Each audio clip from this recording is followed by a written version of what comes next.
Hi Shreyas. Hey Mrinalini. So today we will be discussing about what and hows of an interview process for an analytics candidate in a fintech company.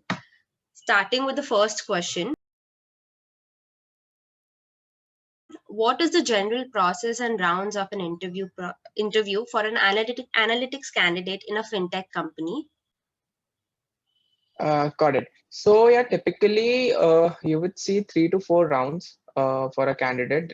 Usually depends on what position we are hiring for, but I would say on an average there are 3 to 4 rounds. The stuff which is usually checked is basically the first round would most probably be a basic walkthrough of your profile. From a company's perspective, it is important for us to check that whether you fit into a role which we are looking for. Plus, what the candidate is looking for in a company. So he or she might not be interested in the role which we are offering and might deviate from that. So probably we can get a better role for him or her, right? So that's usually the first round. That's the basic filtering, right? Uh, Post that, now there are two things to it. One is that how much technical know-how you require, especially for an analytics profile, you do need some technical know-how. And the other part is where you require a structural thinking and an aptitude from the candidate, which I feel is very important personally. Right. So round two and round three are a combination of these. They can be a technical round where you check for a certain kind of a language, certain kind of typical analytic skills. And one of the other round would be typically be a case study or a puzzle or a guesstimate, just to check the structural thinking and the aptitude of the candidate. So once these rounds are done, the last 1 or 2 rounds are typically behavioral rounds, where a cultural fit is usually checked, that whether the candidate would be able to fit into the company's culture, because a startup might have a very different culture from say a big MNC, right? So these are typical rounds. These 4 to 5 rounds, 3 to 4 rounds are the typical rounds. Okay, and that's great. Okay, so moving on to the next question, how to go about solving, sometimes they ask case studies and guesstimates during the interviews.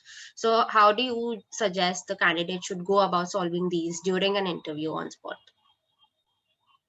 Got it. So first and the foremost thing I would suggest for anyone, appearing for any kind of interview, not only analytics or say a product or for a fintech, is that do a bit of research for the kind of questions a company asks. Okay. Usually, most of the companies will ask a case or a guesstimate. It's like a general trend these days. And you'll get ample of problems present on the internet. So the best way to do it is to go to the problem, solve it, and do a lot of practice. Okay, that's how typically it should be. Because there are certain kind of puzzles, yeah, which you might not even crack in the first 15 minutes or 30 minutes. Okay, so because once you have done those kind of puzzles, then you get an idea that how to solve the other ones also. Okay, that's for say puzzles and guesstimate. It's the practice part. For cases, because cases can be very, they're not very, I would say, fixed in a fixed format. They can be anything. So they're usually for your structural thinking, as I would say. So there's a typical structure which was talked about in our MBA. It was called a MECE structure, which essentially means mutually exclusive, completely exhaustive, which means when you're thinking to solve a problem, you should always think in terms of making certain cases out of that problem such that those cases are mutually exclusive. That means they don't overlap and they're completely exhaustive. That means if you'll sum up all of them, that's the total number of cases which you'll get out of that problem. Okay. So always think in a MECE structure that would help you solve any problem. So that's how you don't leave any leakages in your solutions, right? If A and B can happen, probably C can also happen. So that C won't come into picture if you think from a MECE thought. Okay, so that's how basically you should proceed. Okay, yeah, and that was really nice. Okay, moving on to the next one. Does having an engineering background help for the product and analytics role in a fintech company? So of course it's not mandatory, and of course you can learn stuff on your own from the internet. Uh, Engineering background might help because there are certain courses in engineering which are related to say programming or say yeah, actually programming. So for analytics as well as for product, if you have an idea of how to code, right? Basically, coding is nothing, basically telling the machine that how to do the work. So be it any language, be it any format, if you have that kind of an idea that how to make a machine work by feeding into some instructions, right? That would give you an edge, definitely. Otherwise, you'll have to learn it, you'll have to search for it, right? So I won't say that's a very major part, even for a product or an analytics role. You can, of course, do it without it also. But yeah, it helps somewhere. At least it helped me, I would say, because I did not have a say coding background till 12th class, but in engineering I did learn something about programming languages. So yeah, it has helped me eventually. Yeah, that's right, actually. Okay, moving on to the next question. What are some skills that a fintech company recruiters look for in the candidate during the interview? Uh, Fintech, I wouldn't say that they require some certain special kind of skills. It's more of a role-driven than an industry-driven recruitment. So, for example, if you're looking for an analytics, yes, analytics does require certain kind of skills, certain knowledge about data science algorithm, certain knowledge about coding language. Yes. Similarly, for a product, the major focus is on the structural thinking part. So yes, it does require that kind of a skill. Fintech, if you would say, I would say that industry knowledge is good to have, but not a mandatory one. At least we at our org do not look for someone who is, has worked into fintech. If he or she has worked, it's a very good thing. Probably that will be an easier learning curve for him or her. But yeah, it's not a mandatory thing, as such.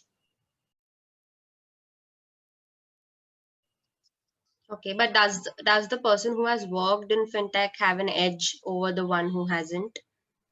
Given all Only other because of things this that. same, yes. Given all other things same, yes. But it can be very role specific. For example, if a person has a fintech know-how, but does not, is very good in say analytics, versus a person who's very good in analytics but does not have a know-how of fintech, I would probably go for an analytics guy because of course know-how of a fintech, you can go up with as you'll be solving problems, you can get it through, but analytics is our main. So that's what I said, Naki. It's more role dependent rather than industry dependent. Yeah. So of course the preference is Okay. for the Okay. role. Yeah. Okay. Great. Okay. Okay. So, do you recommend any kind of certifications for this particular role, like for a fintech company, obviously? Yeah, certifications. I mean, there are a lot of certifications these days. Like online platforms are offering certifications. That's one part. The second part is, colleges and B schools in India, and very good B schools, for example, ISB, I guess Great Lakes also, these two do offer a course in business analytics, which is actually a Yeah. certification program, right? So Okay. business analytics as such has really boomed up in the recent years. There are a lot of certifications present directly from the B schools, from the online platforms, and of course you can go onto online platforms and have courses on them as well. So yeah, due to all this IoT and everything, I feel anyone can do analytics or say product, for example, right? So there's no some precaution to it that you need to have a certain kind of a degree or a certification to it, right? You can just learn and just need to crack the interview. You need to know how the stuff works. That's it. Okay, like if someone hasn't had an engineering or a programming background, if they have done some Python or some other kind of courses, it might help them, right, for the interview Yeah, and maybe. definitely. Not might help, it will definitely help them because that's the core. See, no one, there are courses in, say, MBA or in engineering also, which do deal into this, but ultimately it's the learning part, right? You can learn it from anywhere.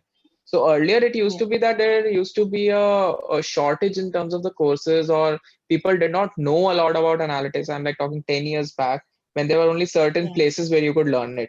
So, for example, college courses. But these days it's present like everywhere.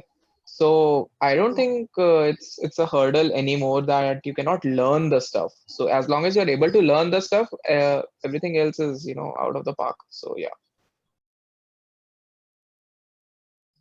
Yeah, okay, okay, that's great. Okay. Okay, moving on to the next question. Which specialization should an MBA student opt for in the second year to build a career in analytics? Okay, so that's a bit specific. For example, at ISB, we did not have a specialization in analytics, but we did have some courses Okay. which helped us gain a lot of knowledge. That's one. I don't know. I guess every B school will have a different structure to it. Yeah. But as far as analytics is concerned, uh, people do get degrees and certifications in the form of MS, or in the form of masters in analytics. So that's a Yeah. different course altogether.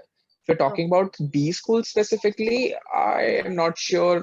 I mean, there are very less colleges, I guess, who offer a specialization in analytics. Plus, it's more of that what courses you have taken. So as long as you're taking the courses, I don't think the specialization really matters. That's my Okay. personal opinion. I mean, it might differ Yeah. across Yeah. because I haven't come across any specialization in analytics in Yeah. my B school. Yeah. So actually, some B schools have like advanced business analytics, and that is 1 and 2. They divide it in the courses. So these would Got it. rather help more, I think. Yeah, definitely. So that's what I said. As long as you're doing all the courses of analytics, specialization or not, of course, specialization would mean that they will be giving you a lot more courses, right? Yeah. So of course that would help. So it's trending in. You're correct. So, but yeah, yeah. So Okay.